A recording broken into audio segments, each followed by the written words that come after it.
All right. Good afternoon to those of you on the East Coast. Good morning to those of you on the West Coast. I'm co-creator of Movers and Shakers Unlimited, your host, Brandon Troy. Thanks so much for joining us wherever you are watching from. If you're taking a look at the title, you know that we have a terrific guest on tap for you guys. We're going to be talking not just for this show, but for our next show as well. We'll be talking the last night of Terrace Lanes. And the guest that we have on tap has been on the show before. They are friends of the show, but just to give you a rundown of what they bring to the table in terms of their talents as a writer, as a director. In terms of their writing talents, you have seen it in films such as Two Front Teeth, Lovely Molly, VHS 2, the anthology VHS 2 exists, The Night Watchman, and also in terms of his directing talents. He has done so with Two Front Teeth, of course, a comedy of horrors. And as I said, currently now, very soon can be seen with Last Night of Terrace Lanes. It is my pleasure to welcome Jamie Nash back. Jamie, how Hey, you doing, man? How you doing? hey, I'm doing great. Thanks so much. It's been a while. I haven't been Yeah, on here it's in a bit. definitely been a while. It's definitely been a while. How you been?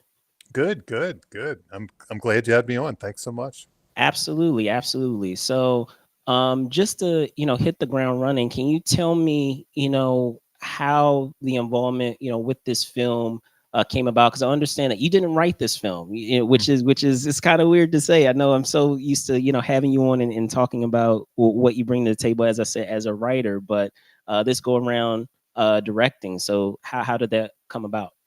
Yeah, yeah. It's really an interesting project. So there's a group of filmmakers, producers, essentially in Frederick that were just starting to make some movies. In fact, I had worked in a producing capacity on a film called Satanic Hispanics, which is now out. Of course, You yeah. can go check that out as well. And Eduardo Sanchez did one of the segments, and it was with Epic Pictures, which is really it's an offshoot of Dread Central, the horror website, Of course. and the local group is a group called Cinematic Productions, and somebody I've worked with a lot, Carlo Glorioso. He's a guy that really he spearheads these projects that are being made in Frederick, Maryland, for Epic, and they made several over the last 2 years. It kind of became a machine, and the last one was a movie called The Jester that came out, I think, in October.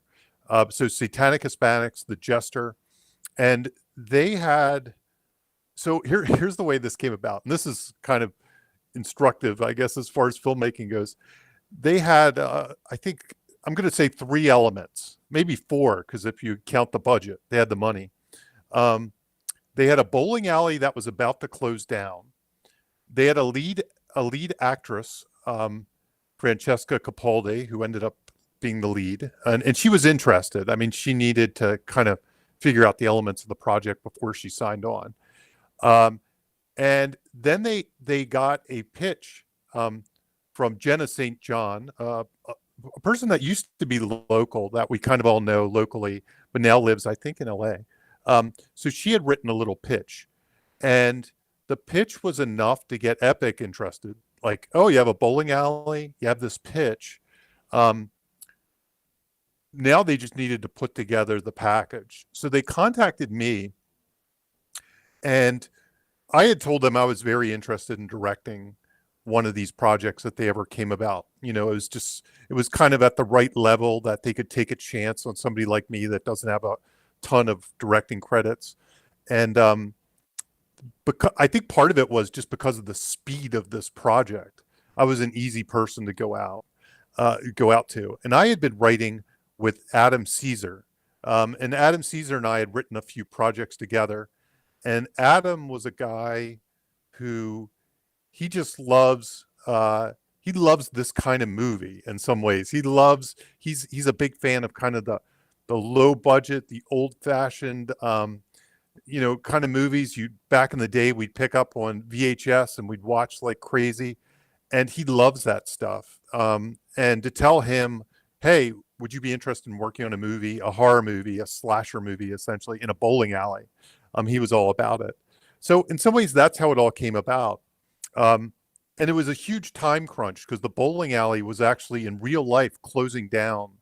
Um, in I think we had from the time we wrote it to the time we shot it was probably like 6 to 8 weeks. Maybe it was a full 8 weeks, but probably by the time we really got going, it was more like 6 weeks. So it was a very fast um, production, and it needed to kind of hit the ground running and happen super fast. Wow, wow, wow.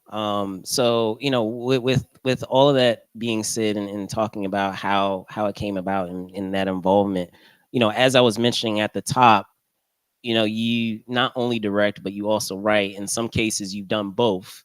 And I'm just curious, how that dynamic, or what, in terms of that dynamic, if you enjoy having just the one responsibility versus having, a dual responsibility of both. I mean, I'm sure, having a dual responsibility makes it easier because, it is your own voice, in Mm-hmm. terms of what you wrote, but you don't also have the burden of also helming it. So can you talk a bit about that, of only carrying the one hat, if you will, yet still doing, not at necessarily having your own voice, Yeah, as you've done in the past.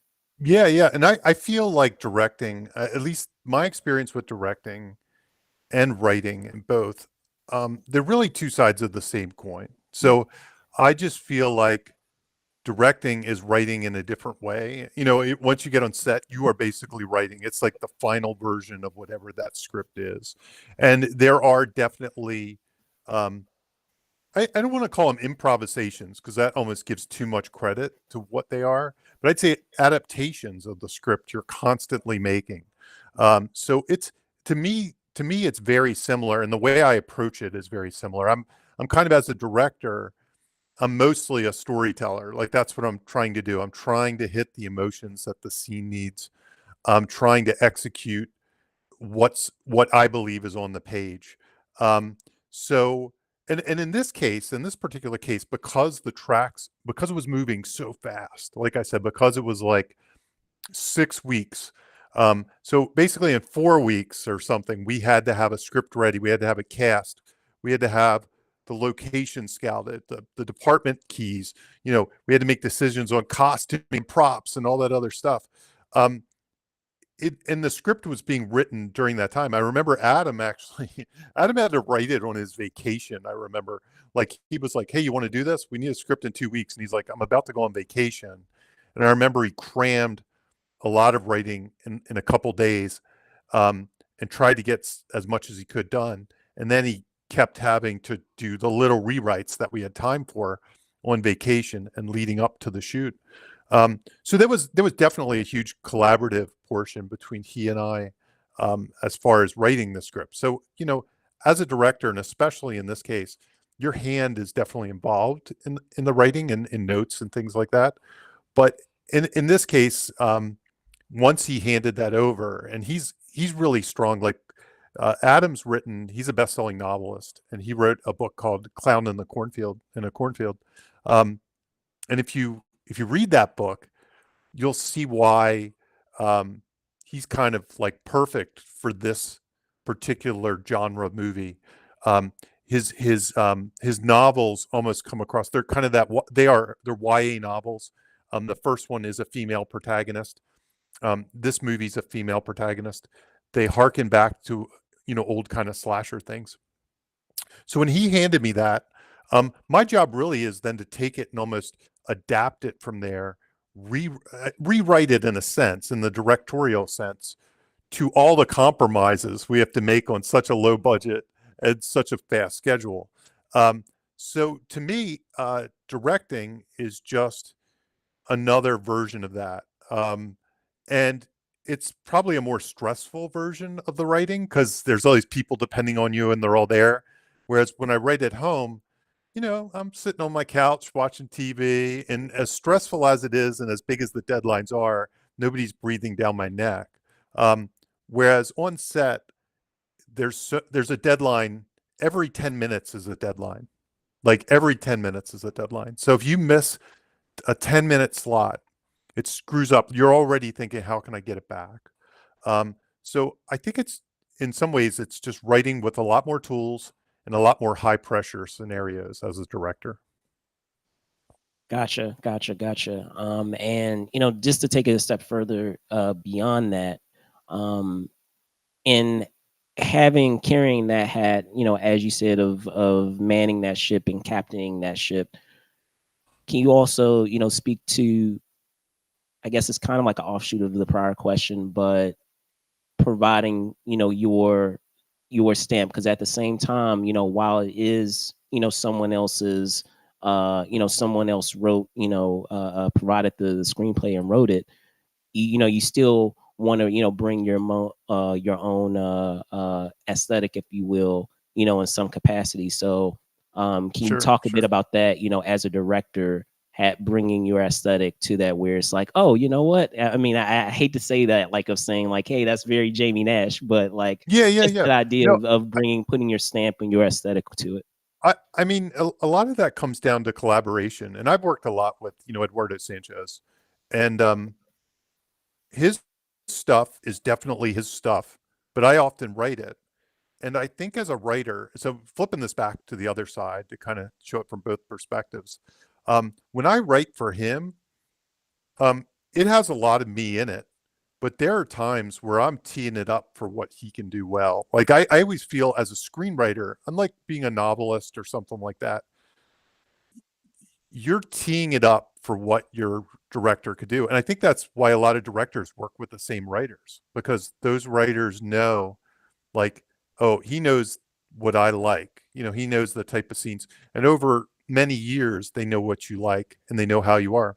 So Adam and I, we had written a couple screenplays together. We had co-written a bunch of screenplays together.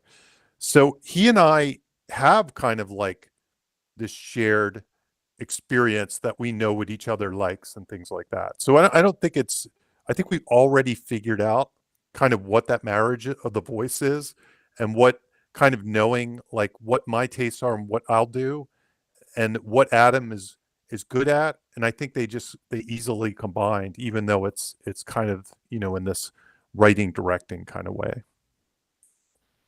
Awesome. So, talk to me a little bit about the just the casting process, and you had the luxury that there are, and they'll be on the show later, but and you Yeah. have a lot of folks that are local to the area as well. So, can you talk a bit about that casting process of having those that are local, and perhaps those that aren't, in terms of the ensemble that you had working with. Yeah, yeah. So in this case, it was a bit of a mix because we had like Francesca, who I personally didn't know. Like she kind of came through Carlo, um, and she kind of got her start as a child actor. She was on the show Dog with a Blog, which was a Disney show, and now she's eight. She was 18, 17, 18 at the time. I think she's 19 now, and she was looking to get in projects that were that she could be who she was now, that she could play a 17, 18, and 19-year old in those kind of stories. So she was excited to join this kind of project. So we started with her. And she was almost there before I was, or I mean, I think she hadn't officially said yes, but once very early on in the process, she said yes. But again, because of the time and because of the nature of this project, most of the rest of the people that I went to, the first people I shot out to, were people I had worked with before. I knew how they worked. I knew they would be all in, and I knew they were really good. Ken Arnold is one of the first who I've worked with on almost, I mean, most of my projects. He shows up somehow. He's somehow in most of the projects. You're going to talk to him later, and he was, he's the, if Francesca is the main character, he's Robin to her Batman for sure. She might be Batman in this movie, but he's definitely Robin. And then we fleshed out the other characters through other people that we sort of knew. Interestingly enough, because this was a young cast, a lot of the actors that I had worked with, just because of the nature of the projects, or maybe because they mostly were older actors. So to find the young cast that's kind of where we had to reach out a little bit and find some new folks. Um, but the rest of the cast, because the this movie has a big, it's almost like a Cheers kind of thing where there's a lot of people at the bowling alley that are like bowling alley regulars, and those people came from people that um, I've seen their work. I've known their work. Some that I wanted to work with, like you're going to talk to Wes in a little bit. I think he's going to join you. Um, Tawanda Underdo is somebody that I've worked with a ton in the past, and every time I do, when I say a ton, it's probably only 3 or 4 times, but it feels like a ton. But every time I just love, I'd go back, with her in a second, and just lots and lots of folks that I enjoy working with. A lot of locals, um, a lot of people from the Frederick scene, a lot of people that were in Satanic Hispanics and are in their other movies that are around. So there definitely is a core group. And in particular for this movie, I needed that core group. I needed the people that I had a shorthand with that already knew me, that weren't going to be like worried about me on the set, and I wasn't going to be worried about what they were going to do on the set. And I can't say enough about the cast that we got, and some of that is also attributable. I have to give kudos to Cinematic Productions because they helped a lot with the casting because of the speed of it. I was spinning some like, what about Ken or what about this one? And they were finding some of the younger folks or finding some of the people that came from outside of our circle. They did a really good job. Awesome, awesome, awesome. So, obviously, I don't want you to spoil anything from the film, Jamie, but and it may be hard to do, as a director, where you're, probably thinking, I love it all, but are there, just in general, without perhaps spoiling anything, are there, components that you're super excited, in closing, that you're super excited for, folks to see elements, that you guys like uh really put effort in, maybe because of a sequence or something that was really tricky to do that you guys were able to pull off. Oh, I lost you there, Jamie. Sorry, There we go. I have my mute button, so You I don't okay? cough on you. So there's two things that come to mind. The first thing is I'm actually really excited for people to see the young cast because I think they're really fun and they were fun to work with, and they bring a lot of energy and a certain vibe.